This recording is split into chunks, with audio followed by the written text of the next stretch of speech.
This is a complete update for my agency as of the month of October. So for those of you who are watching, you know that I provide these monthly updates where I'm really just sharing my insights from the month. And I've been documenting my business journey for the last, 2 years now. So feel free to go back and see where our progress is when I started getting my first client to now, as of the month of October 2025, having generated about 68,000 USD in revenue with $31,000 in profit. So that's an update. Now, there are 5 key topics that I'm going to be going over today, and I even have my handy notebook because I don't script these videos because I'm lazy. Now, the 5 key things I'm going to be going over in this video are the revenue and the profit, where that came from, how I've started approaching my day to make sure that my schedules align and so that I'm actually focusing on the right things at the right times, getting rid of a copywriter. I had to fire somebody recently, my process, my thinking there, and how I'm going to fix that going forward. Also, I'm going to be talking about how I'm starting to build out my school community, how I'm going to be using that to actually generate new leads and generate some side income, and then also what I'm doing to push Black Friday and get new clients through the door, because obviously I run an email and SMS marketing agency. I just make these videos to document my own journey, have a bit of fun. Turns out people have actually wanted me to help them with a little bit of coaching as well. So if you need help with coaching, I guess I can kind of do that. I can just share what's working for me and my agency, how I'm structuring my business. And if you find that stuff useful, let's chat. Anyway, let's get into the video. So this month, revenue, we did about $68,000 in revenue. So money coming into the business. That's US dollars. Normally I speak in New Zealand dollars, but going forward, I'm just going to speak in USD. From that $68,000 in revenue, we did about $31,000 in profit. So after all of our expenses, not including tax, unfortunately, which having the company based in New Zealand means I have to pay about 28% of that in tax, which sucks. But we had a really good revenue month. One thing that I've been seeing within my business is the importance of how you structure your offers. I've made other videos about this in the past, but running an email marketing agency means that a lot of the work that we get is project-based, meaning people want us to help them on a project-based engagement, i.e. we build out their flows and then we're done. I've managed to switch up my offer a little bit, whereby we do the automations, flows, in the first month, and then we typically tack on a month's worth of campaign management for free as part of that package. And what ends up happening is our flows are way more effective because we're driving traffic from the campaigns to those automations, and we are also giving people a free month's worth of content calendar. And we're also giving people a free month's worth of content from an email marketing perspective that then makes them reliant on us for campaigns going forward, which we can then downsell, because campaigns are obviously cheaper to manage actively. So we've been really focusing on that, and that's been helping us increase our retention and the overall value of clients that we're getting. Now, where are we getting those clients from? A lot of Upwork. Watch my video on how I get clients from Upwork. It's in the channel description as well. And then a whole bunch of referrals and then return clients, because it's coming into November, which is Black Friday, which is typically the biggest season for any sort of email marketer out there. So revenue and profit are up. I'm feeling really, really good about that. Now, how I've decided to start approaching my day has been a big thing for me. And I'm literally in day 2 of structuring my day in this way. So here's how I'm doing it. I've divided my day into 3 4-hour blocks. And if you guys watch Alex Hormozi, this is directly from him. The first 4 hours, I'm purely focusing on sales and marketing. Sales and marketing for me looks like chasing old leads, getting on sales calls, recording videos like this to help with the overall marketing efforts of my channel, following up with Upwork leads, doing new outreach, finding upsell opportunities within my existing clients, and really just trying to generate revenue for the business. That's the first 4 hours of my day. I don't check my emails. I don't respond to Slack messages in those first 4 hours. And that's typically from 8 a.m. to 12. I might try and start a little bit early, 7 a.m. till 11. And then from the 11 or 12, the next 4 hours is purely focused on delivery. So assisting my team where they need it, answering client questions if necessary, and following up with any projects that I'm actively managing. Ideally, this time next year, I won't be managing any clients directly. I would rather just be focusing on doing sales, stuff like this, growing the business, building out operations. After that 4-hour window, I then go into my next 4-hour window, which is systems and processes, dialing in the systems and processes of our business itself. For example, fixing Asana tasks, making sure our projects are all seamlessly integrated with third-party tools, i.e. Zapier, making sure my Calendly appointments are all synced up, just making sure that all the service delivery tools that we have within our business are clear and easy to understand for my team, and essentially just fixing anything that we need to have fixed. For example, this week I'm actually focusing on figuring out how I can pay my team not using my credit card to reduce the credit card fees.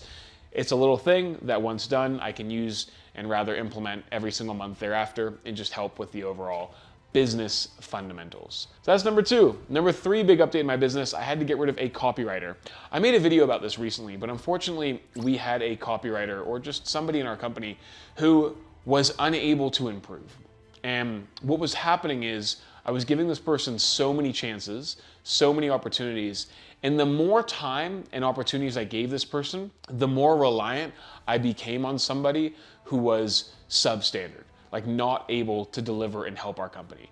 Regardless of how nice of a person they were, what was happening was I was constantly putting trust and energy into this person, hoping they would improve, and I'd gradually get more and more reliant on them, and then they'd fail me, and then I'd have to fix everything again, then give them another chance, fail me, fix everything again. And what was happening was I typically make my decisions around whether or not I keep somebody on board around 3 things. Number 1, is it an effort issue? Number 2, is it a skill issue? Number 3, is it an instructions issue? If it's an instructions issue, easy. I can fix instructions, and that's probably something that's to do with my fault, i.e. the instructions weren't clear enough for the person, which is why they failed. If it's an effort issue, i.e. they're not giving effort, I typically give somebody 1 chance on that. Can you increase the amount of effort that you're willing to give my company? If not, you're out. And unfortunately with this person, I think it was an effort issue and I gave them way too many chances. Number 3 is it a skill issue? And if it's a skill issue, first of all, how do I prevent bringing somebody into my company again in the future where they fall short of their skills, i.e. is my interview process not up to scratch? And then second of all, can I train that person to reach the skill level? And if I can, I need to make sure that their effort and their attitude exceeds the minimum to make sure that training them is worth it. Because if their attitude's trash and their skill is trash, you're screwed, right? Just get rid of them. And unfortunately, you need to make that decision really early on, and I didn't do that. I just decided to let it drag, ended up causing a big headache within our company. But we have since solved that issue, and I've hired a new full-time copywriter, whereby we are just keeping them in the business full-time and they're working with us exclusively, which is way better than having a contractor who works part-time, who can be sporadic in their availability. Yes, it costs more money to get somebody on full-time, but if you bite the bullet, compromise on your margins a little bit, it will work out in terms of your increased efficiency. Now I've forgotten the next one. Let's take a look here. School community. Number 4. I have started building out a school community, SKOOL, and I'll have a link in the description in future videos, not yet. Essentially what I'm doing is I'm building an email marketing school community where I'm gonna be teaching people, or rather building courses around how to do email marketing. What I'm finding is I'm getting so many questions on Twitter, LinkedIn, and my other YouTube channel, which you should check out, that focuses on email marketing, around how to do X, how to do this, how to build an automation, how to create a good campaign content calendar. And I'm finding that all of these questions that I'm answering can be monetized, right? I can turn these people who have questions about how to do all these things into a revenue stream. That also allows me to turn these people into future clients. You know, I think there's a real opportunity here for me just to build out a curriculum that shows all my systems and processes, which is essentially what I'm already doing on YouTube, and then also hosting weekly calls for anybody to jump in and ask me questions about email marketing, whereby we charge, for example, a membership fee of $100 to $150 per month. I might charge more, I'm not sure. And if we're able to get a bit of rolling momentum here, I think we can really generate a side income that also essentially graduates people from members in the school community to eventually becoming paid clients. I think there's a real opportunity there. I'm gonna see. I think it's not a massive lift in effort. It is right now, recording all the videos and stuff, but once that's done, I think we'll be in a really, really good place to have some side income coming in. I have a buddy who runs a school community. They make about 20K per month off of Google ads, right? And I think we can do the same. I'm aiming to have the school community launched by really end of November. I'll keep you guys updated in the next monthly update, but that's gonna be a big thing for our business. That's a big attention drag right now where I'm spending a lot of time on that, but we should have that solved shortly. Number 5 is Black Friday. So obviously running an email marketing agency means that we're gonna get a bunch of inbound leads who wanna hire us for their Black Friday marketing efforts, which is a gold mine for us. And what I've actually been doing is I've been going through every single past client I've ever had contact with and pitching them a Black Friday offer. Now, the important thing here is I actually have an offer that I've already created with a clear diagram as to how our Black Friday strategy works, and it's been fantastic. We've essentially been able to package up our Black Friday offer, contact old clients, and sell them on package deals that can then dovetail really nicely into ongoing monthly retainers. So Black Friday's been massive, and it's why we've had one of our biggest months as of yet, just because we're getting a whole bunch of inbound. Now, I've actually tiered our Black Friday offer, and if you're not an email marketing agency, this might feel a little bit redundant, but if you are, what we've done is we've actually created 3 tiers of offer. We've had basic, medium, and premium, right? And so the basic is campaigns, the medium is advanced campaigns, and the premium is campaigns and flows. And we charge a very high price for our campaigns and flows. We charge a relatively, I think, respectable price for the medium and a very entry-level price for the basic campaigns. And it's been doing really well. It's a great way to reactivate old clients. It's a great way to start conversations, and it's a great way to just get some quick cash in. Fortunately, in the month of September and October, I'd really actively worked on building out the systems and processes for these offers. And so it's now super easy for us just to jump in and sell this stuff really, really quickly.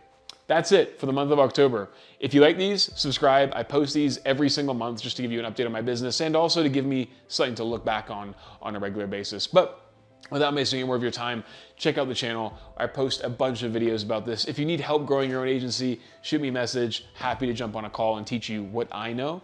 And we'll see you in the next video. Hopefully 2026, aiming to get to 200K per month in revenue. We'll see what happens. Stay tuned.